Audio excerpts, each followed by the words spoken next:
और कल परसों सवेरे हमारे साथी 6 बजे बूथ पर जाकर एजेंट बनकर और लगातार वहां रहने का काम करें और शाम तक बूथ पर बने रहे। एक एक वोट डलवाकर 100% वोट डलवाने का काम करें। मुझे जानकारी मिली है कि हमारे वोटों को काटा गया है। काफी संख्या में हर गांव के मतदाता सूची में डिलीट की मुहर लगा दी गई है, लेकिन उससे घबराना नहीं। जो काट कटौती की गई है उतना ज्यादा परसेंटेज में हम वोट डलवाकर उस कमी से भी अपने को बचने का काम करें, ऐसा मैं आपसे अपील करना चाहता हूं। इन्हीं शब्दों के साथ मैं आपको फिर से विश्वास दिलाना चाहता हूं कि आने वाले समय में माननीय अखिलेश यादव जी की सरकार बनेगी तो रोजगार तो आपको मिलेगा ही मिलेगा। क्षेत्र का विकास जो 50 वर्ष में नहीं हुआ है, अगले 5 वर्ष में होगा। भीटी के लोगों, कटेरी के लोगों, हमारा संकल्प है कि भीटी को टाउन एरिया बनवाकर, कटेरी को टाउन एरिया बनवाकर इस पूरे गांव का विकास बड़े पैमाने पर कराना, ये हमारा संकल्प है। और माननीय श्री अखिलेश यादव जी के नेतृत्व में सरकार बनने के बाद 1 साल के अंदर ये दोनों जगह टाउन एरिया के रूप में दिखाई पड़ेंगे। इस बात को मैं आपको भरोसा दिलाना चाहता हूं। पेयजल के लिए जो इस इलाके की सबसे बड़ी समस्या है, हमारा प्रयास रहेगा कि पानी की टंकी बने, लेकिन जब तक वो नहीं बन जाता तब तक इंडिया मार्ग का हर नल की भी आपको कमी नहीं होने पाएगी। ये बात मैं विश्वास के साथ कहना चाहता हूं। इन्हीं शब्दों के साथ मैं आप सब लोगों का पुनः कल की भीड़ जुटाने में जो आप लोगों का योगदान रहा, जिस तरह से समझ जाइए और जाग जाइए, कहीं भटकिए मत। माननीय रामनिहाल निषाद जी यहां बैठे थे, चर्चा उन्हें रोक गई, हमारे यहां बताया करते थे। निषाद समाज को आरक्षण मिला 30 महीने में, नहीं मिला ना।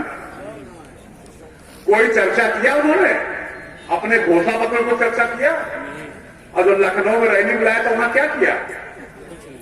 कोई नाम लिया?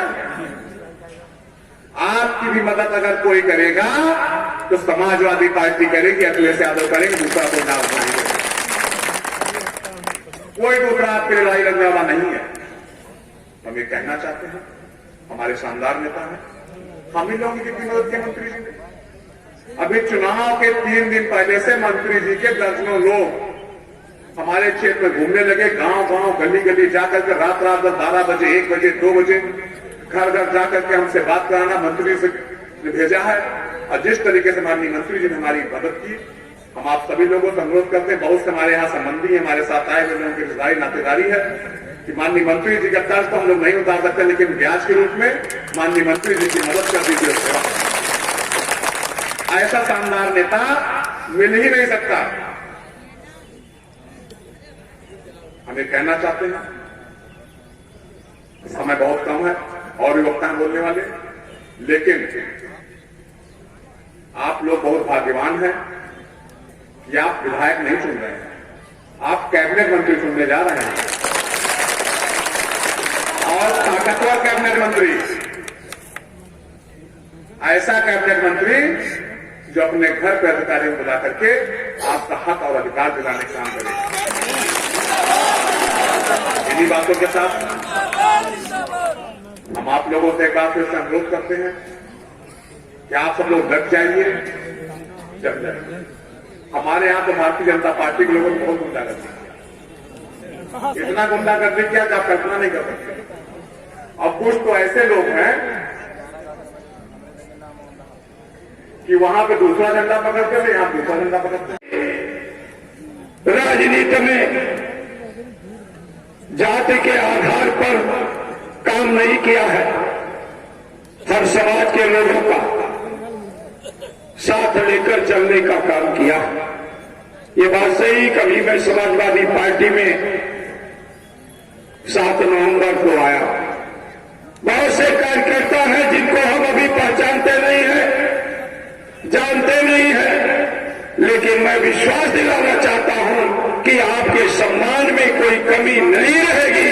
आप हमसे मिले या न मिले, आप टेलीफोन से हमसे बात करेंगे, अपना परिचय देंगे, मैं आपके हर संकट और सुख के समय, दोनों समय आपके साथ खड़ा नजर आऊंगा, ऐसा मैं विश्वास दिलाना चाहता हूं।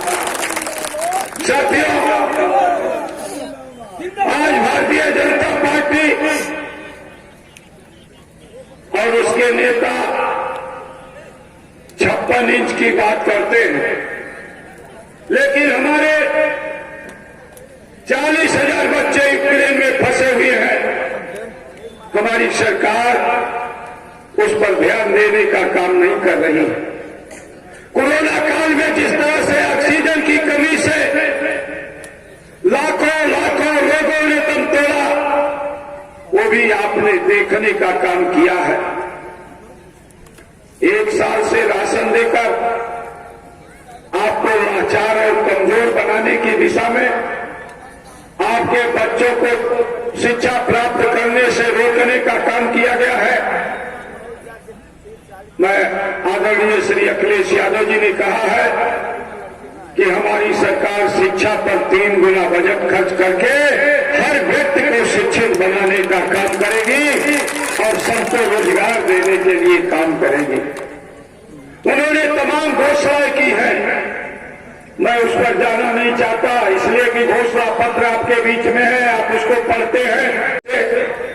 7 अगस्त 1980 को माया त्यागी बागपत में पुलिस ने उसके साथ ज्यादती किया था। चौधरी चरण सिंह, आदरणीय चौधरी चरण सिंह के नेतृत्व में पूरे देश में कांग्रेस सरकार के जुल्म ज्यादती के खिलाफ उस समय संघर्ष चल रहा था। मैंने अपना परीक्षा देकर आया था टांडा में, इलाहाबाद से 3 दिन 4 दिन मुझे बीता था। चौथे या 5वें दिन 7 अगस्त को हमने जेल भरो आंदोलन में शरीक होकर 30 दिन उस आंदोलन में फैजाबाद जेल में बिताने का काम किया था। और तब से लगातार आज तक मैं सार्वजनिक जीवन में हूं। उतार चढ़ाव कैसी भी परिस्थिति आई है, मैंने उसका मुकाबला करने का काम किया है। कभी भी मैंने जाति और मजहब के आधार पर किसी के साथ भेदभाव करने का काम नहीं किया। हर अन्याय के खिलाफ संघर्ष करना ही हमारा काम रहा है। हमने संघर्ष करने का काम किया है। साथियों, मैं आज आप सब लोगों को बताना चाहता हूं, विकास से हम लोगों का बड़ा वास्ता है। जब जब अवसर आया उसमें कोई समझौता नहीं हुआ। जब जब अवसर आया है उन गांव को सड़कों से, बिजली से, पेयजल की समस्या से निदान करने का काम किया है।